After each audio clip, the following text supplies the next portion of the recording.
저희 법정 찾아오셨을 때 엄청난 스트레스로 사실은 시달리고 계셨던 상황이었어요. 그게 범죄인가? 가족들 앞에서 수갑 찰 일인가? 이번 법정 사건 파일에서 소개드릴 사건은 단 한 번의 터치로 한 가정이 파괴되고 억울하게 범죄자로 몰린 불법 카메라 촬영죄에 관한 이야기입니다.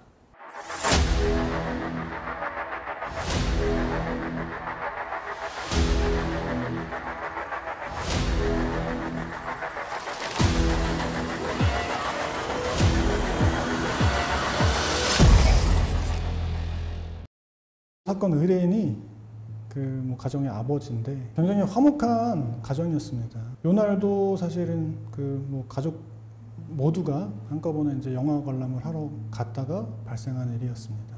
영화관에서 발권을 하려고 이제 매표소 앞에서 기다리고 있고 가족들은 화장실에 가거나 팝콘을 사러 갔을 때 저쪽에 이제 팝콘 매대 쪽에 어떤 커플이 굉장히 이제 화려하게 옷을 차려입고 데이트를 하는 모습을 보고 연예인처럼 멋있다라고 생각한 나머지 가족들한테 보여주려고 먼 발치에서 이제 촬영을 한 거예요. 근데 그 촬영을 한 거를 그 매표소 직원이 보고 경찰에 신고를 했는데 본인은 영문도 모르게 영화를 보고 나와서 그 출동한 경찰에 의해서 현행범 체포가 된 겁니다. 죄명은 카메라 등 이용 촬영.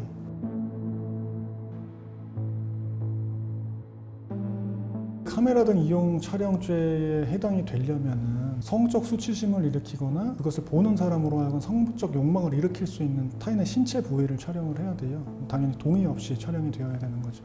결국엔 재판에 들어간 상태에서 증거 기록을 보고 확인을 하게 됐는데 이렇게 생각하시면 돼요. 20-30m 거리에 있는 사람을 2명을 전신샷을 찍은 거예요. 사진이 이만하다고 하면은 여기 손가락 2개만한 나란히 서 있는 이 사람들의 전신샷을 찍은 거예요. 숨기고 촬영을 한 게 아니에요. 결국에는 기소까지 됐다는 게 저 스스로도 좀 이해가 안 됐습니다. 범죄가 성립을 하려면 구성 요건이라고 하는데 카메라를 이용을 한 거냐, 카메라를 이용해서 찍은 신체 부위가 어떤 부위냐, 만약에 옷을 다 입고 있다고 하더라도 그 윤곽이 드러나는 상태에서 가슴 부위나 엉덩이 부위나 이제 클로즈업으로 해서 촬영을 한다거나 그 앵글도 사실 중요합니다. 이 케이스에서는 기본적으로 일단 카메라의 앵글 자체가 내가 스스로 이제 범죄를 저지르고 있다는 인식이 전혀 없어서 서 있는 상태에서 이렇게 들고 촬영을 한 거예요. 그러니까 이제 그 매표소 뒤에 있었던 직원이 그거를 보고 신고를 한 거죠. 결국에는 이 사람의 그 핸드폰을 포렌식을 했는데 다른 영상들이라든지 그런 사진들은 전혀 없었어요. 제가 봤을 때는 정말 기소한 게 이상하다라고 할 만한 상황이었죠. 사건 당일날 사실 가족들이 보는 앞에서 험한 꼴을 당하신 거죠. 누구나 말하면 알만한 좋은 직장에 다니고 계셨는데 가족들 앞에서 체포됐다는 그 트라우마가 너무 커가지고 일상생활이 힘든 상태가 돼서 이제 퇴사를 하기로 결심을 하게 된 거예요. 긴 기간 동안 사건이 진행되면서 경제활동을 해야 되기 때문에 어떤 사업을 하셨는데 코로나로 인해 가지고 녹록지 않아 가지고 사업도 폐업을 하게 되고 본인이 굉장히 스트레스를 받으니까 이제 가족관계도 굉장히 좀 어그러지게 된 거예요.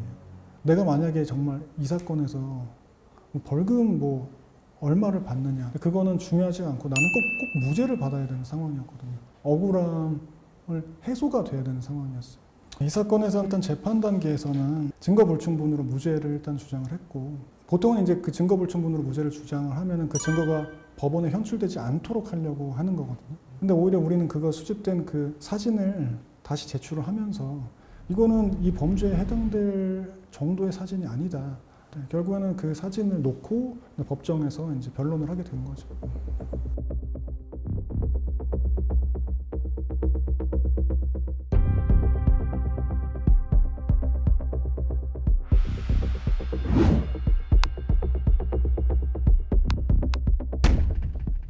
근데 우리나라에서 기소가 된 경우에 무죄를 받는 거 확률상으로는 1% 정도밖에 안 됩니다. 법적으로, 소송적으로 보면은 결국에는 승소를 한 거고 해피엔딩이라고 볼 수 있겠지만 결과적으로는 정말 한순간에 그 터치, 그거 하나로 인해 가지고 가족들이랑도 멀어지게 되고 직장도 이제 그만두게 됐고 이분에게는 이 사건은 해피엔딩일 수는 없었습니다. 이 사건처럼 억울하게 카메라 등 이용 촬영죄로 인해 가지고 현행범 체포가 되는 경우에는 내가 떳떳하다면 특히 이런 사건 같은 경우는 그냥 수사에 협조를 하시면 됩니다. 그러고서 변호사의 조력을 받으셔야 돼요.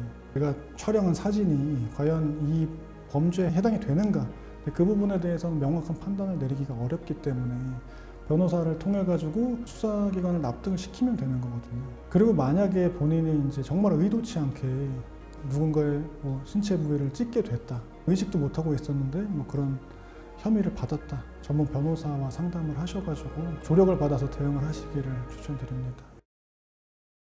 이 사건과 비슷한 유사한 사건으로 고민하고 계신 분들이 있다면 법승으로 전화를 주시면 친절하게 상담해 드리도록 하겠습니다. 지금까지 법무부인 법승 김상수 변호사였습니다. 감사합니다.